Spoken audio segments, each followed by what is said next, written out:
My name is Sean, Economic Policy at the Bipartisan Policy Center. We're glad you can join us for today's conversation about expanded unemployment insurance. COVID-19 has upended daily life and the global economy. Beyond the tragic human toll, the economic fallout has been devastating. Jobs lost, businesses closed, and families struggling to make ends meet. In response, our lawmakers enacted an unprecedented expansion of unemployment insurance, or UI. Among other changes, the CARES Act increased weekly benefits by $600 across the board and expanded eligibility to those who quit or are unable to work for reasons related to COVID-19. Needless to say, beefing up the UI system was an incredibly important piece of Congress's unprecedented relief package. Those enhanced benefits have provided critical financial support to help workers stay home, protect their personal health, prevent the spread of the disease, and weather the economic storm. But the UI expansion may also pose a barrier to economic recovery as it becomes safe to scale back stay-at-home orders and start returning to work. Recent studies estimate that more than 2/3 of those eligible for UI can now collect more from the program than from their former job. And roughly 20% of all those eligible for UI can collect more than twice as much. From the employer perspective, a BPC Morning Consult poll found that roughly 1/3 of small businesses report that the expanded benefits pose challenges for worker retention. Indeed, a report from the Congressional Budget Office earlier this week confirmed that the work disincentives from expanded UI could slow the pace of the labor market recovery. With the additional $600 per week benefit expiring at the end of July and the health crisis continuing across much of the country, lawmakers face a difficult balancing act: how to protect public health and continue providing support to those unable to return to work without inhibiting the economic recovery that is sorely needed. And perhaps just as importantly, with millions still waiting in line, how can we make sure that state UI programs are able to deliver benefits to eligible households on an expedited basis in order to meet the urgency of the moment? Our hope is that today's conversation provides context for the impact of these benefits on states, families, and businesses as lawmakers negotiate changes to expanded UI going forward. We're glad to be joined today by a terrific group of experts whose bios can be found on the event page of BPC's website. For those of you viewing this event through Zoom, we encourage you to submit any questions you have for the panelists via the chat function. Finally, before we begin, I want to acknowledge those on the BPC team who helped throw this important event together on such a quick turnaround, particularly Mariette Aborn, Ben Giddis, and Kenny Megan. And with that, I'd like to introduce our first speaker, Julie Squire. Julie is Policy Director and General Counsel at the National Association of State Workforce Agencies, which represents all state agencies charged with administering unemployment insurance. Given the challenges that states have faced in administering these expansions in unemployment insurance, it's the perfect place to start the conversation today. We're grateful that she is able to join us and share some on-the-ground perspective. Julie, the Zoom is yours. Thank you, Shai, and good morning, everyone. Once again, my name is Julie Squire, and I am Policy Director and General Counsel at the National Association of State Workforce Agencies, or NASWA. We are a nonpartisan organization, and we represent all of the state workforce agencies and DC, and as well as the US territories. Our members are your state workforce agencies, and these are the agencies that handle not only unemployment insurance, but workforce development programs, veterans reemployment, and labor market information programs. Today, it is my pleasure to tee up our policy discussion focused on a new program established by the Coronavirus Aid, Relief, and Economic Security Act, CARES Act, which was signed by the President less than 2 months ago on March 27th. The new program we're going to talk about is the Federal Pandemic Unemployment Compensation, or FPUC, as we refer to it in the UI world. And this is the $600 additional payment. I'm going to provide just a little bit of background, and then we'll have our policy discussion. So back in many of you will recall that there were new federal unemployment insurance programs, including federal additional compensation, which at that time was $25. The payment of the $25 is very similar to the current payment of $600. FPUC, the $600, is actually not a new program in and of itself. It's an additional amount that is paid not only with the regular state unemployment insurance program, but with other unemployment insurance programs as well. Created by Section 2104 of the CARES Act, FPUC adds the $600 payment roughly starting with the passage of that act in late March and extending to end on July 31st. The $600 is added to the basic UI program and also other new programs under the CARES Act, such as the Pandemic Unemployment Assistance Program, PUA, also the Pandemic Emergency Unemployment Compensation, PEUC, as well as other UI programs, including short-term compensation, which many states have. That's also known as WorkShare. Essentially, the $600 is added to just about every UI payment, ending on July 31st. It's important to note that all states and the District of Columbia implemented FPUC by the end of April. In order to fully understand the reach of the $600 additional payment, it's really important to understand the other program, major program under the CARES Act, and that is the Pandemic Unemployment Assistance, or PUA. PUA is really the most significant new unemployment insurance program under the CARES Act, because during the Great Recession, states were working to pay benefits to individuals who had worked for a traditional employer.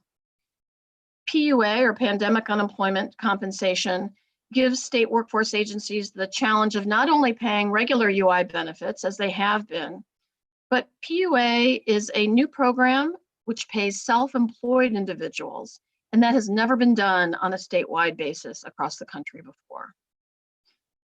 Some basics about PUA to understand, because that is important to the $600 discussion. The PUA program is a federal program administered by the state. All of the benefits that are paid under PUA are federally paid. It provides individuals benefits not only who have exhausted regular unemployment insurance, but for self-employed or gig workers. PUA provides up to 39 weeks of benefits, and these are individuals who are otherwise able and available to work, but cannot because of a specific COVID-19 reason. And there are 11 specific COVID-19 reasons in the CARES Act. In order to qualify, an individual must meet one of those reasons. I'm just going to list a couple so you get a flavor for it. One of them is that the individual's place of employment is closed as a direct result of the COVID-19 public health emergency.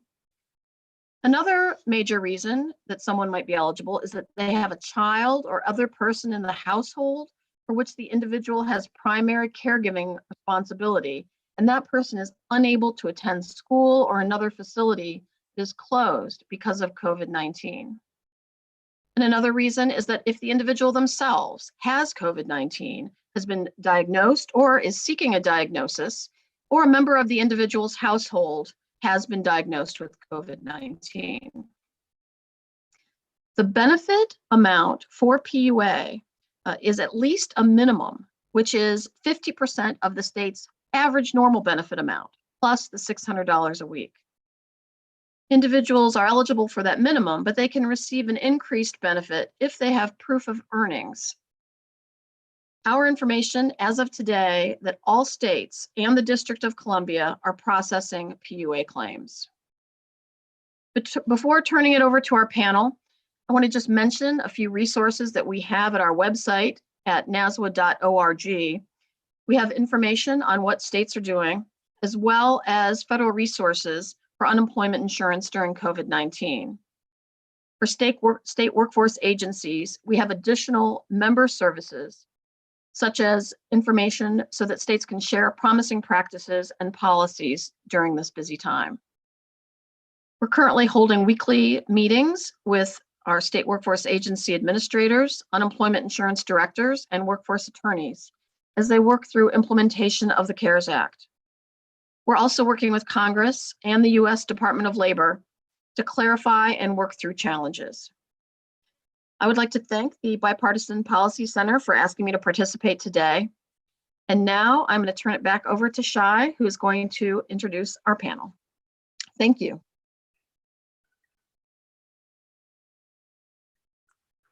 Thanks, Julie. That was a great overview and really tees up this next discussion.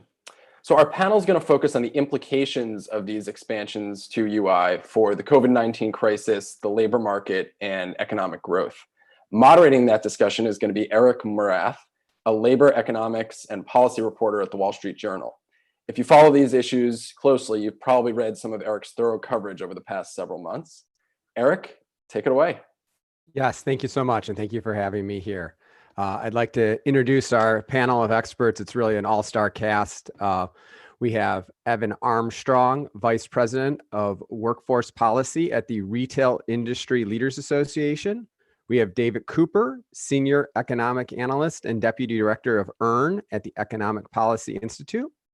We have Rebecca Dixon, Executive Director at the National Employment Law Project, and Michael Strain, Director of Economic Policy Studies at the American Enterprise Institute. Thank you all for being here. And I want to jump right into my questions because we have a short time. I want to start with Rebecca. Rebecca, can you tell me what difference does the extra $600 a week make to these many millions of newly unemployed individuals?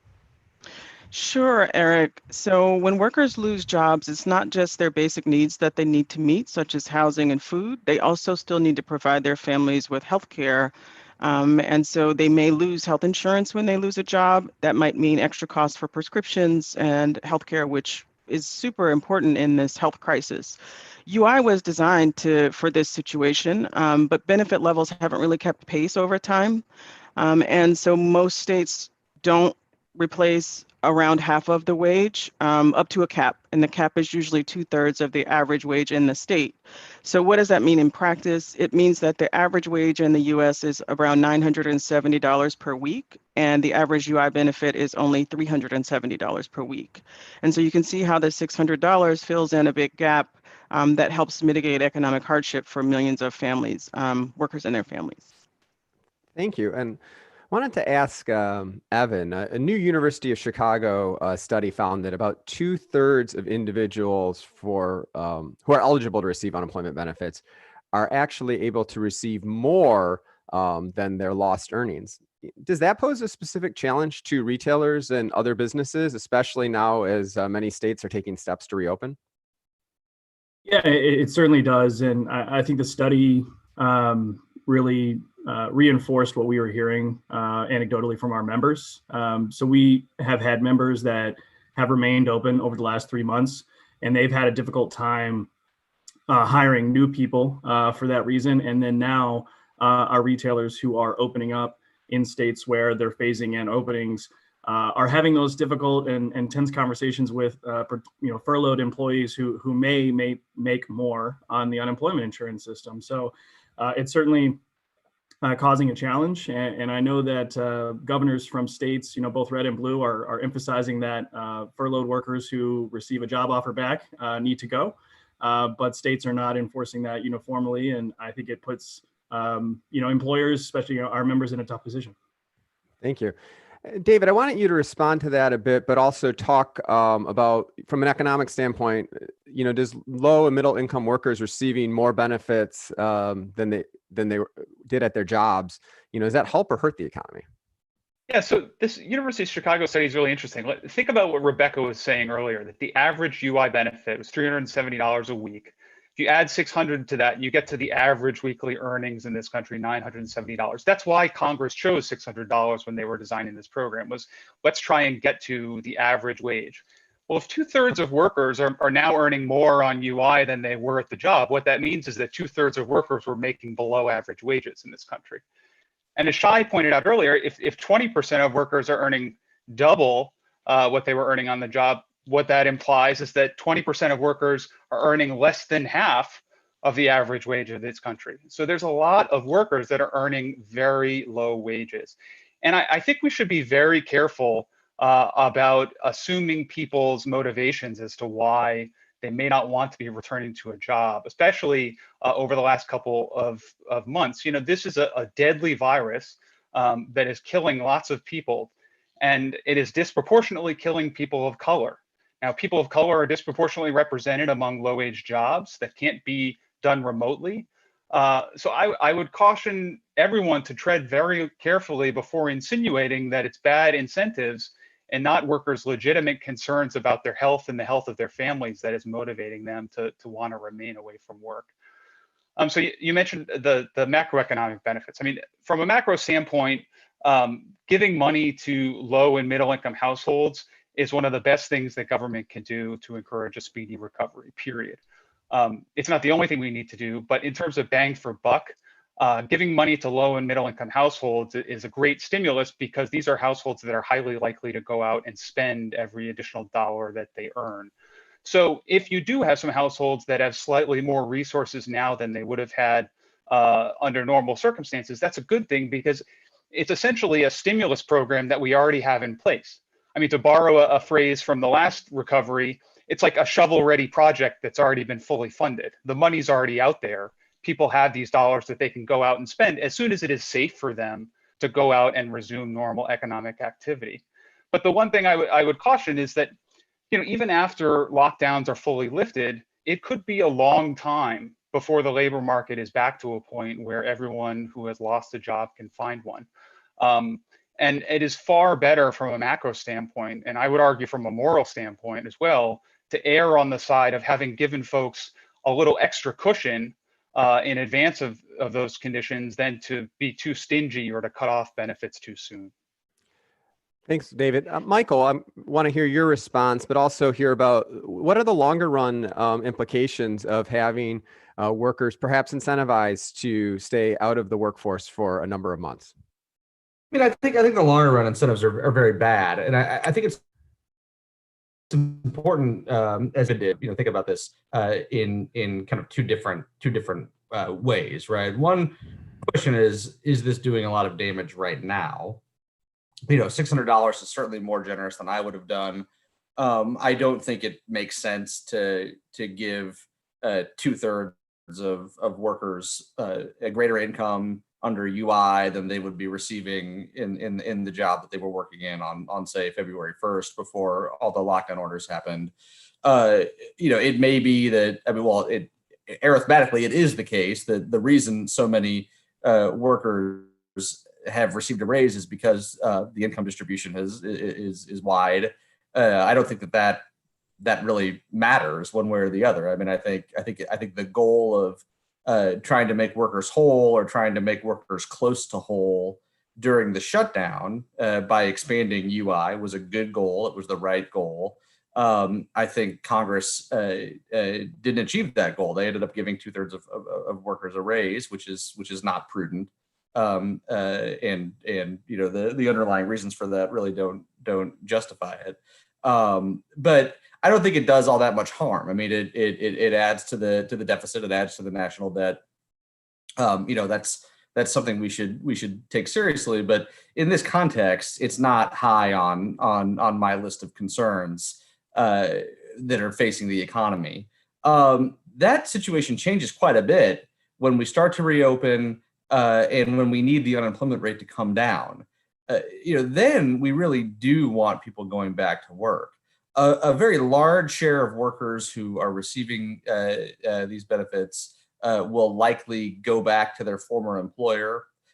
So that's a positive sign. But even if everybody went back to their former employer who was claiming to be on temporary layoff, when they're answering government surveys where all these statistics come from, we would still have an exceptionally high unemployment rate. We would still see an exceptionally lower rate of employment among American adults if you completely ignore the temporary layoffs and only focus on the permanent layoffs. So we're going to have a serious problem of getting a high unemployment rate down. That problem is going to exist in the not just in the fall and in the winter, but it's going to exist into the spring and summer. It's going to be around a year from now, and it's likely going to be around when public health concerns are much more in the rearview mirror than they currently are. So the situation won't be a pandemic-like situation where you really do want people to stay at home.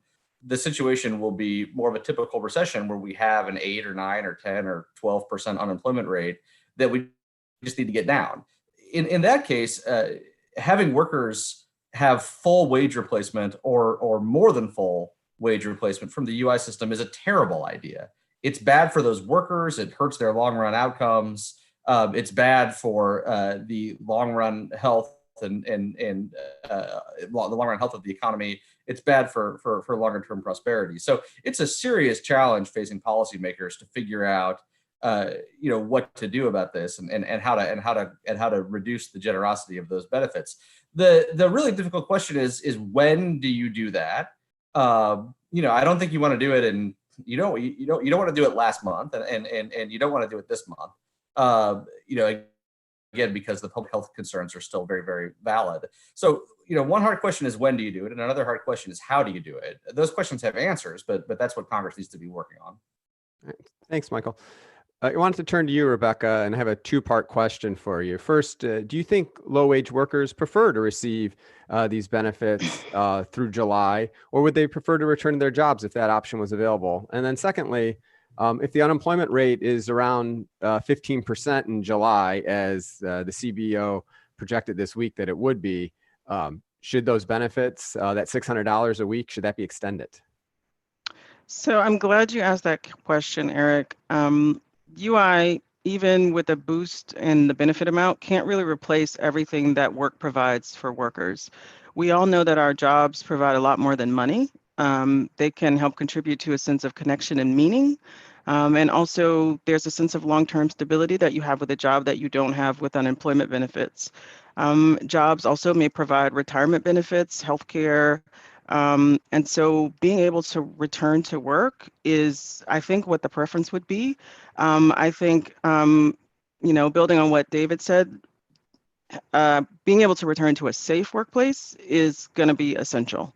And so I feel like if it's a safe workplace, then workers are definitely going to want to go back because of everything that work provides. But if we shouldn't be putting workers in a position where only some workers, so workers who are in underpaid jobs like Black and Latinx workers, which are a lot of our frontline workers, only those workers have to choose between their health and earning a living. And then on the second piece that you asked about, the unemployment rate and when should these benefits wind down, there is some legislation that's out there by Reed, Bennett, and Beyer that would peg the unemployment insurance expansion of benefits to unemployment rates in the states. So really targeting it to the economic need. And that's what I would recommend as the way to go in terms of how we start to ramp these benefits down. Okay.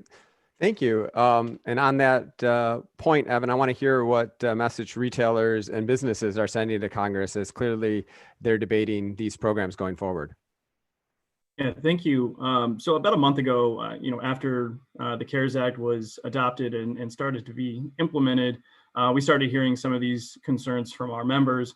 And we sent a letter to the House Ways and Means Committee in full support of the CARES Act unemployment insurance benefit system, because we know how important it has been for many retail workers since this pandemic began. And we have many retailers who, were forced to shut down by the government. And so they needed to furlough workers, and the unemployment insurance was extremely beneficial to them. So we have that conversation. We've expressed that to the Hill. But as we have the discussion about extending the $600 or extending unemployment insurance benefits past July into the fall, potentially to the end of the year, we need to think creatively about how do we both support those who need the assistance, but also incentivizing getting back to work. And I do think there is a concern with how do you reopen with this potential disincentive out there. So we've sent communication to a lot of Senate offices like Senator Portman, who are actively working on ways to incentivize folks to potentially earn bonuses on top of the unemployment insurance system or work part-time and have it not mitigate their unemployment insurance benefits. So we're actively working on that because, again, we know that there's two sides to this story, and we want to support our retail workers in both ways. And we obviously want to support our retailers who are opening up and want to get back to work and open their doors and get the economy moving. So we're actually having those conversations right now, especially on the Senate side. And I do think there is some momentum there. I will point to Georgia as an example of a state that is allowing individuals to earn money on top of the unemployment insurance benefits up to $300 a week. I'm really interested to see how that experiment works out. And I do know other states are looking at that as well. So I think interesting conversations are happening, and we're certainly in the middle of that. Thank you, Evan. And David, I noticed that the $600 also happens to equal 40 hours a week at $15 an hour, which is the minimum wage level proposed by Bernie Sanders and many Democrats in Congress. Of course, the federal minimum wage is currently $7.25. So I was wondering if you have any thoughts about how, if this is the level of support Congress deems is necessary to people, how that might change the minimum wage debate going forward. Sure. So I'll get to that question in just a second. I just want to respond really quickly to what Evan said. I actually think I'm in some agreement here. If we're genuinely concerned about incentives here, there is actually a very simple solution, and that is to let people continue to collect some or all of their UI benefits upon returning to work. Then you have eliminated any possible disincentive to work, and you have retained the stimulative benefits of putting more money in the hands of people that need those dollars right away and that are going to spend it quickly to bolster the recovery. So I think that is a perfectly good solution to this problem, or this potential problem. But on the question of the minimum wage, I think that this pandemic has revealed a lot about the precarity of jobs in this country, many of which were now being deemed essential, such that workers in those jobs are being asked to risk their health and the health of their families for, in some cases, what are poverty level wages. As you said, Eric, the minimum wage in many states is $7.25, the federal minimum wage, $7.25 an hour. In a textbook competitive labor market, if workers were being asked to take on additional risk, employers would be paying a premium to compensate them for that risk. But right now, that isn't happening for a lot of workers. And the reason is because under current conditions, with so many businesses shuttered, workers have very few outside options and thus no bargaining power. And employers essentially have a captive workforce. So there's no market pressure for them to be providing that premium pay. But if government steps in and gives those workers a better option, in this case, generous unemployment, then it can actually force some of those employers to raise wages to what is, from a simply economic standpoint, a more efficient wage level. The reality is that low-wage workers in this country didn't have a lot of bargaining power even before the pandemic. The share of workers in a union is at all-time lows. There's increasing concentration of employers in many sectors, which simply reduces the number of available employers. I'm thinking, like, if Walmart and Amazon is displacing smaller retailers. You also even have a lot of low-wage workers increasingly being asked to sign employment contracts with things like non-compete clauses that just further limits their job mobility and reduces their bargaining power. And that's why, actually, prior to the pandemic, despite historically low unemployment rates, for years, wage growth in this country was anemic, except notably in states that were raising their minimum wages. So, I can't say how this is going to affect people's thinking around the exact appropriate level of the minimum wage. But my hope is that, more people now recognize that we need to take a long, hard look at the quality of jobs in this country, not just with wages, but with things like job safety, as Rebecca said, access to paid sick days, paid sick leave, paid family leave, things that would have been very helpful at the start of this pandemic. And the role that government can play in setting standards to raise the quality of jobs. Hey, Michael, I hope you can respond to both what Evan and David said, and just maybe a little bit on just, should we be taking this as a moment to think about these types of policies, minimum wage, sick leave, those types of things, or is this not the moment to make big changes in the middle of a national crisis? Yeah, sure. So, let me make one kind of broad point that I think applies to this conversation, but also applies to many conversations we're having. I don't think it makes sense to try to optimize the social safety net, to try to optimize labor market regulations, or really to try to optimize much of anything around a once in a century pandemic. So, there are many things in our society that have, demonstrated that they are not well suited to functioning in this environment. Hospital capacity needed to be expanded. The absence of adequate testing is still a national scandal at this point, but certainly at the beginning of this was also not adequate. Many major metro areas have public transportation systems that don't lend themselves well to social distancing, but that millions of workers rely on. We don't have a national paid sick leave policy, et cetera, et cetera. I think that it's not helpful to say, look, policy X or program X or social and economic institution X doesn't work very well in this situation, therefore it is bad and needs to change so that the next time this happens, it will work. That just I think is a way not to use our resources as well as we can. I think the challenge is that when a really unexpected and unusual situation that is not likely to repeat itself presents itself, how quickly and how well can we adapt to provide a bridge from that situation to the other side when things will be more normal? There, I think we've done a pretty good job. As a society, I think Congress has done a pretty good job. So not universally. Again, the absence of testing, for example, is a national scandal. But on the whole, I think we've responded pretty well to this. And one of the ways we responded to it was by massively increasing the generosity of unemployment benefits, so that people really didn't feel like they had to go to work if that wasn't safe. On the question of whether or not this should make us rethink specific things like the minimum wage. I think at a time when you're trying to reduce unemployment, at a time when job losses are concentrated among lower wage workers that are relatively less experienced with relatively fewer years of formal schooling, or however you want to cut it. It seems to me that doubling the federal minimum wage at a time like that is a remarkably counterproductive thing to do. There are a couple of states in this country where over half of work, before the pandemic, over half of workers earned less than $15 an hour. It would be devastating to those workers in those states to raise the minimum wage to $15 an hour. I don't think this is.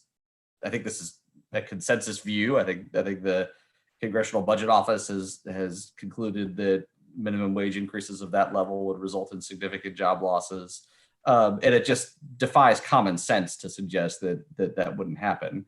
In a strong and healthy economy where you saw jobs being added at a good pace and the benefits of economic growth accruing to the low end of the labor market, I think talking about a federal minimum wage increase makes more sense than it does at a time of double-digit unemployment.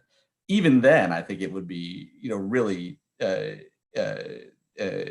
imprudent to be talking about a $15 an hour minimum wage. I mean, that's that I think that would certainly accrue to the benefit of some workers, but on the whole, I think it would be really bad for low wage workers.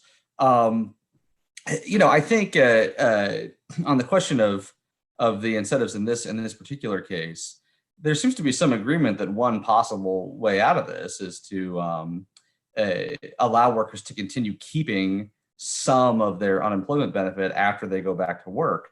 I think that's an entirely sensible policy. You'd have to figure out again. The hard question is when do you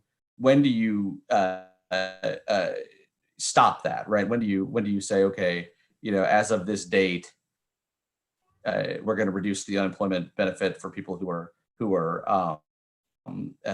not working. We're going to allow people who do go back to work to start collecting some fraction of their unemployment benefit.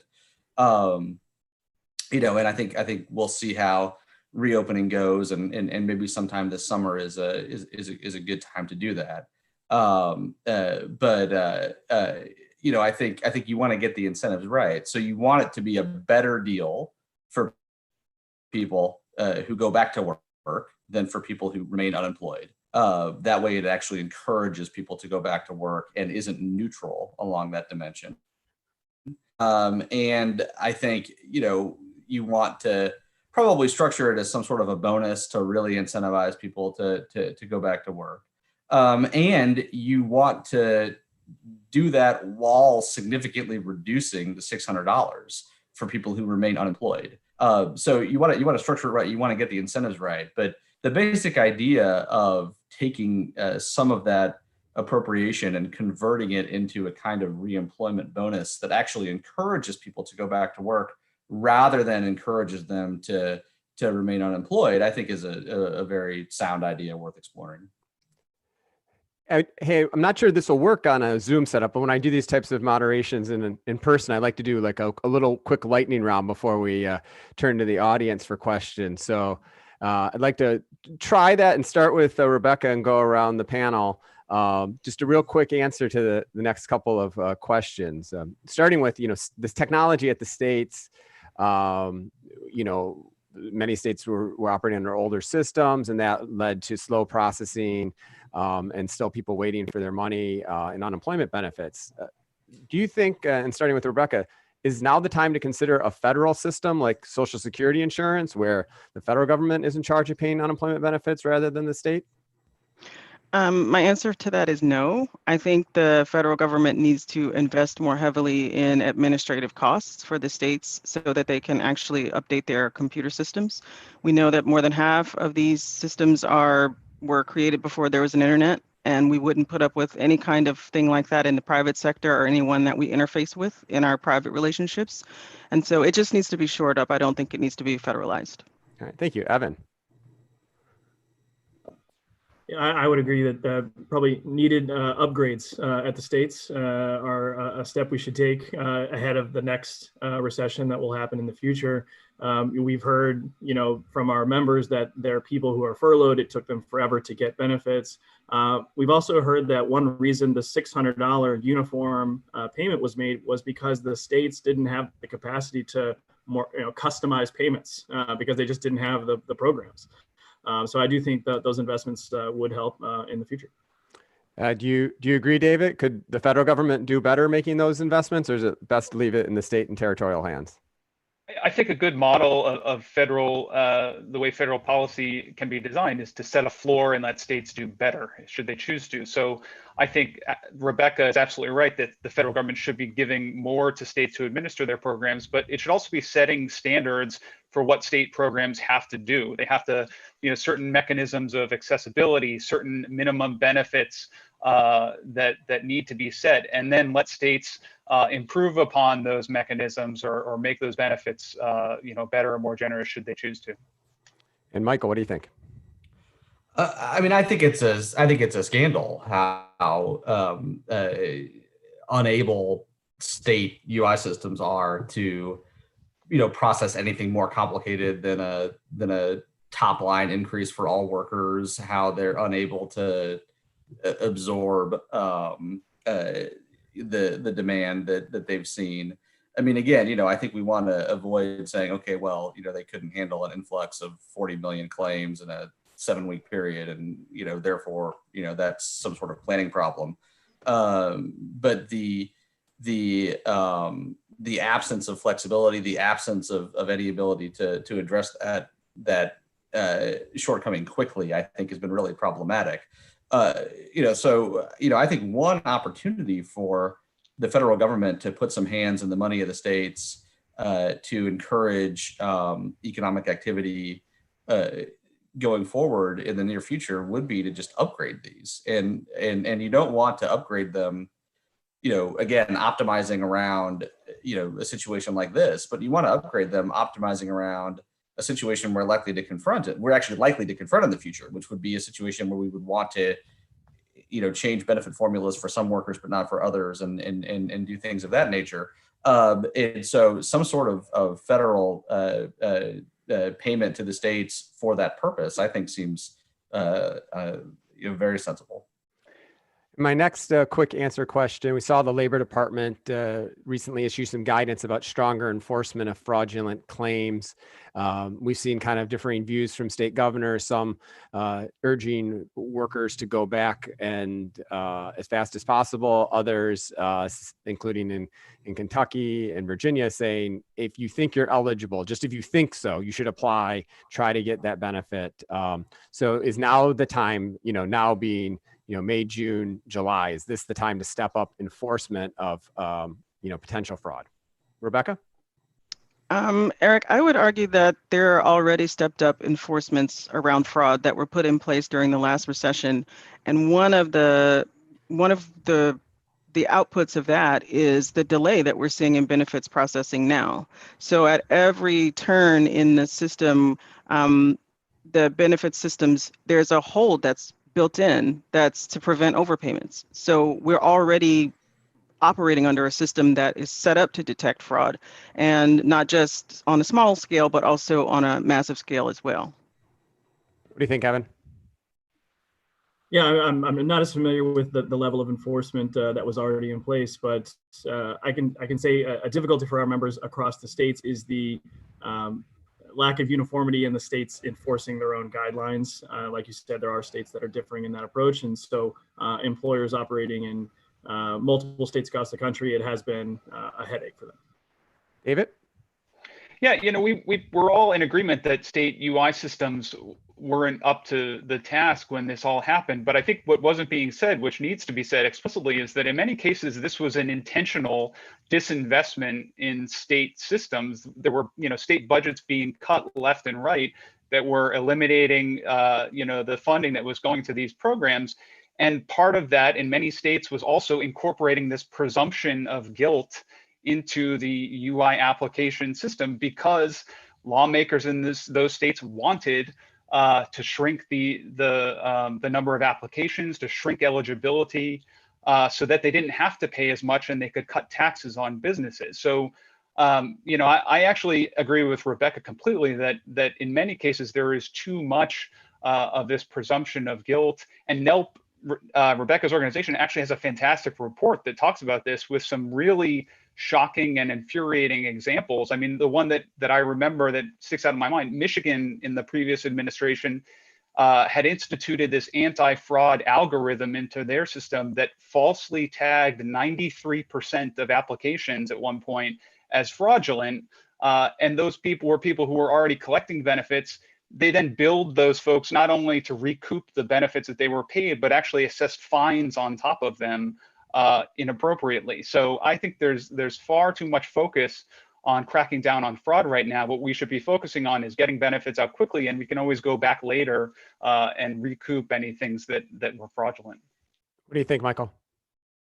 I mean, I think fraud is even kind of the wrong conceptual framework to use in this situation. There have been massive changes to the UI program. There's understandably a very large amount of confusion about who is eligible and who's not, who didn't used to be eligible but currently is, how has eligibility changed for people who've been eligible all along.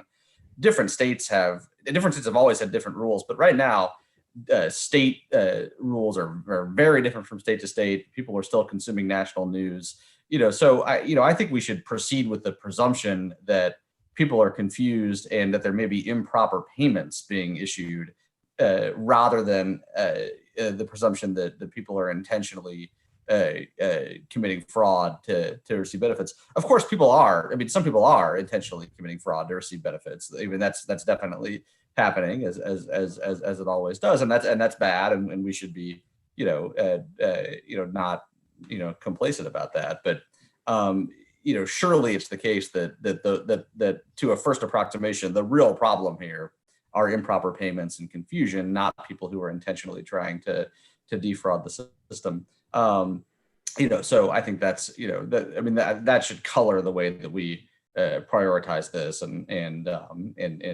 what we choose to focus on. And lastly, before I turn to audience questions, just want a quick policy prescription, maybe just a number here. Normally, under normal times, people receive 12 to 26 weeks of unemployment benefits when they're laid off. During the last recession, that was extended to 99 weeks, or about 2 years. Starting with Rebecca, I'd like to know, each of you, how long should this additional $600 be in place, and how long do you think state benefits, should they be in place longer for people who lost their jobs in March, April, and May of this year? I think it's really crucial to put in place some system that is connected to the actual economic circumstances of folks in states. So if my state is still having really high unemployment, from a year from now, there should be a different something in place for me than if my state has recovered and rebounded. And so having that put in place by Congress now rather than waiting is going to be important. We saw during the last recession that as time goes on, the sort of sympathy and empathy for the unemployed workers wanes, and then it becomes more and more difficult to actually extend the benefits. Whereas if we just connect them to the economic indicators, they can actually just automatically do what they need to do and automatically ramp down. So ramping down the $600 and ramping down the number of weeks connected to economic indicators. What do you think, Evan? Yeah, I don't know if there's a specific week that we can predict or how long it should last. What I will point to, and something that we've communicated to Senate offices, is one of the most devastating impacts of the last recession was the number of long-term unemployed folks that were still looking for jobs years later. So we definitely want to make sure that we can keep people connected to the workforce as much as we can, even at a part-time level. And I think that as the economy opens up and as we see post-COVID changes and evolutions happen in the market, there are going to be job opportunities in retail and in other industries. And we need to be able to pull those folks back, even if it's part-time work. I'll point to sort of the rise in delivery, the rise in distribution centers and e-commerce. There are going to be opportunities. So rather than thinking about we need 100 weeks, let's make sure that any policy that we put in place really makes sure people can connect to work at any level, so that we don't have that long-term unemployment issue, 5, 6, 7 years from now. Great. David and Michael, can I get your quick predictions? I would agree with Rebecca that whatever we do needs to not be set on arbitrary deadlines like July 31st. It needs to be tied to actual economic conditions, whether that's a measure of the unemployment rate. I also think a better measure might even be the share of the working age population with a job, or the employment rate, a slightly better measure of labor market health, but definitely tie it to some sort of automatic trigger as opposed to an arbitrary deadline. Michael? I mean, part of the problem with that logic, of course, is that things like the unemployment rate and the employment rate are endogenous to the policies that are in place. So the longer we leave $600 plus up of UI, where we're giving 2/3 of workers a raise relative to what they earned in their last job, the higher the unemployment rate is going to be. And so you end up creating this cycle where policy is pushing up the unemployment rate while waiting for the unemployment rate to fall in order for the policy to change. Unless you let them keep a portion of their benefits. Pardon? Unless you let them keep a portion of their benefits upon returning to work. Yeah. Sure. Unless you change the policy in a smart way that encourages reemployment for sure. But so I think we should have we should be thinking both ways. And I think in the case of this policy, I think we should be thinking about a date where we begin the transition. Hey, Michael, can I bring up this audience question? Because I think it's right on point. Sure. So Elizabeth asks, are demographics going to play a role in people leaving the workforce? Do any of the panelists have a prediction for the effect of people leaving the workforce, possibly falsely raising or lowering the unemployment numbers? So, certainly we saw the number of unemployed skyrocketed, but we saw some reasons to believe that number maybe was an undercount for different statistical reasons. So what do you think about the demographics and whether people will be, falsely raising or lowering the unemployment numbers? Eric, I want to jump in on that one. So it's really important for us to notice that in the last set of unemployment numbers, if you break those out by demographics, so white workers, Black workers, Latinx workers, the numbers were record unemployment levels for all the demographics except for Black workers. And that's because Black workers' peak unemployment rate was 21.3% in the 80s. And so it's been worse for them. But I suspect it's also because many more of them are in essential jobs and are still working and risking their health. And so when we talk about demographics, we really need to be paying attention to what happens in the labor market. And we know too that for Black workers in particular, their unemployment rates actually peak after the official recession is over. And so I think when we think about demographics, we need to be thinking about some folks are situated differently to the labor market, and they are in jobs that don't allow working from home, for instance. So we know that a lot of white collar workers are working from home, whereas only around 20% of Black workers have the ability to work from home. And so we're going to see those things kind of play out as this economic downturn continues. And I'm sorry, Michael, I kind of cut you off. Did you have a response? No, I mean, I think I got to most of what I was thinking. Okay, great. And so another question from the audience is, if this is not the time to address social safety net issues when the consequences of them are so clear to the public, then when? Is this not a football we can keep punting down the field? I'm guessing that might be directed to you, Michael. So do you want to start with that? Well, I don't want people to misunderstand. I certainly think now is the time we should be addressing social safety net issues.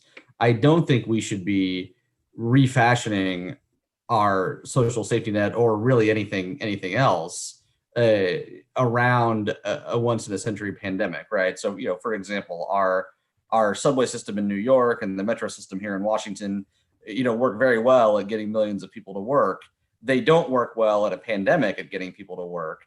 That doesn't mean that we should abandon them because they don't work well in this environment. It just means that they don't work well in this environment. So we need a bridge to a better environment. So we should be planning around normal conditions and not, completely changing everything in normal conditions because of the pandemic. So certainly there are parts of the safety net that I think are to look at this time. One of those parts is unemployment insurance. And I fully support Congress's decision to make unemployment insurance more generous during this time than it otherwise be. And I even think it's reasonable to argue that the goal should be making workers whole so that their unemployment income is the same as their typical wage income during the lockdown. I don't think it's reasonable to give people a large raise, but so definitely we should be. The question is, that you need to look at this on a case by case basis. So some policies that may make sense in a healthy economy don't make sense right now.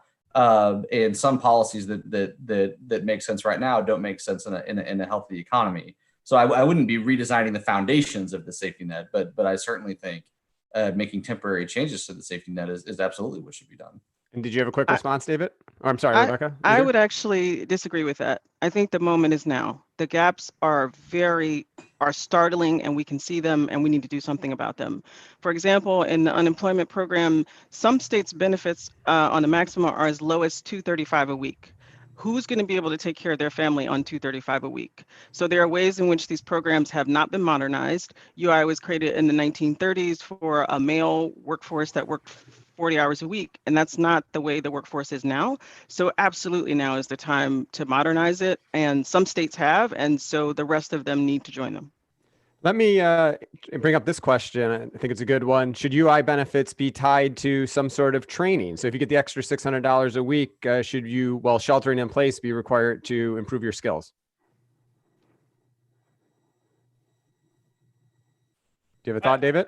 Yeah, I mean, I think it's certainly fine as long as there's opportunities for workers to do that. I think the problem is that in many states, UI systems have been designed to be, again, with this sort of presumption of guilt, this, let's assume that people shouldn't be getting UI or make it really hard for them to get UI, such that they're requiring, in some cases, applicants to apply to at least 5 jobs at different employers every week in order to continue to collect benefits. I think it's perfectly fine to set some sorts of benchmarks or expectations for someone who is receiving UI, but now is probably not the time, simply because there aren't jobs available for folks, even if they wanted to try and return to work right now. We actually, government should be paying people to stay home until we get this pandemic under control.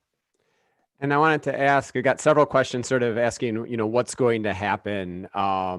And so maybe Evan, you could start. What are you hearing in terms of extending the $600 past July? Is it likely to be a step down, or is it likely to be a quick break? Any thoughts that you've heard from your constituents and on the Hill? Yeah, I mean, I think the debate polls are being created. Obviously, the House passed their bill, and I believe it extended the 600 through the end of the year or thereabouts. We heard Majority Leader McConnell indicate yesterday that he wanted to end the $600 program. I think the White House has made remarks around that as well. However, I do know that there are several senior Republican Senate offices that are thinking creatively about this in a way that I think many of us on the call here agree that there is sort of a middle ground here with doing a straight extension and getting rid of it completely. So those conversations are happening. It sounds like Majority Leader McConnell is not in a hurry to bring up another bill. It sounds like he wants to wait a few more weeks. So I don't expect action on it, in the near future. Are you hearing anything different? I'm not hearing anything different, but I will say that, cutting off federal spending right now in programs like this and in other programs would be the absolute worst thing we could do for the recovery. I mean, I think the experience of the Great Recession shows that, the thing that kept the recovery so long and drawn out the previous time was the switch to austerity too early. And so the worst thing we could do would be to pull back on benefits like UI or other government supports right now. And Rebecca, a question specifically for you. What are your thoughts on how we might fund a doubling or tripling of unemployment benefits? I'm assuming that means, once we get beyond this $600. Sure. It's interesting because this question dovetails on what David was just saying. So at the end of the last recession, starting around 2010, there was a retrenchment around UI, and states started to cut the amounts of weeks. They started to make stricter the guidelines to apply.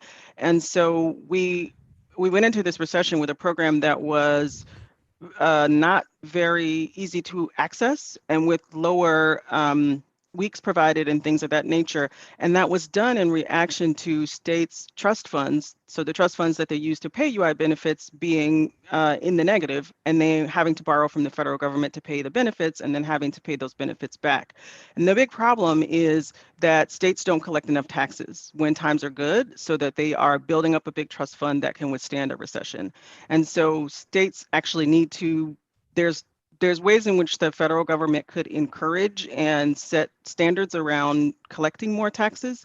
But essentially, in order to be able to pay more benefits, states need to collect more taxes, and they need to actually value their UI program as something that is going to prevent hardship and help the economy during downturns. And then this might be the last one we have a chance to get to. This questioner feels that recessions are becoming more likely, and then therefore shouldn't we design the systems, social safety net systems for these inevitable downturns? I get a kick out of this question because like 3 months ago I was writing, will this expansion ever end? Because it had gone a record decade. But David, Michael, what are your thoughts? So I'll jump in here. I think the key point here is that we never know when a recession is going to hit, and thus we need to create systems that automatically respond when they do. We shouldn't be setting up systems that we have to turn on, get Congress to pass legislation in order to respond to a recession. We should have a system built so that when unemployment starts rising, unemployment insurance gets stronger and benefits become more generous, so that it just takes the politics out of this whole equation. What do you think, Michael? I mean, I think there's a logic to that. I think if we had that system in place, then we likely wouldn't have done enough in this current situation. You know, if we had taken that advice 10 years ago or something like that, you know, we would have ended up with a $200 increase in UI, and there would have still been, you know, a large push to change the law. So, you know, my presumption is that when the economy faces a downturn and when changes to policy are needed, Congress is going to want to step up and do that and tailor the response to the situation. And even if we have a whole bunch of automatic triggers in place, you know, Congress is just going to say, well, those triggers don't make sense in this context. You know, I think we saw UI extend this time. We saw UI extend during the Great Recession. That's you know what happens, and those extensions look different, and it's appropriate that they looked different. So I get the logic for it, and the enthusiasm for these sorts of automatic trigger type policies from some of my friends who are on the more progressive side of things. But I'm still not convinced that actually would work the way that it's intended in practice, given the nature of politics and how recessions are all different. And Eric, I want to wrap Eric, up. But Rebecca, do you have a last word? Yes, Eric, there actually is an extended benefits program in law where states pay 50% of the extension and the federal government pays 50% of the extension. But as you can imagine, the triggers haven't been updated, and so they never kick in. They didn't kick in the last recession in the beginning because they need to be adjusted. And so I think there should be some automatic triggers. Those should be adjusted where they actually do turn on. But I think the reality is that politicians want to be seen as being responsive to the economy. And so we're going to always have some congressional desire to respond to this. And so we should just be prepared to use both. All right, excellent. And Evan, did you have a last thought? No, I appreciate the discussion. It's a really interesting problem, issues that we're dealing with. But I am, you know, sort of proud that, you know, I think there was a lot of agreement on this panel today. So it was a great discussion. All right. Well, thank you all, and turn it over to Shai. Well, a big thank you to you, Eric, and to the whole panel for a really terrific discussion today, and also to Julie Squire for her introductory remarks. We really appreciate all of you on the call who joined us for this important conversation. BPC is going to continue to focus on unemployment insurance, including the $600 question, as well as state program administration, which came up several times in the discussion. You can visit our website and keep an eye out for additional events on this and other economic policy topics in the coming weeks. Have a great rest of the day and enjoy the holiday weekend.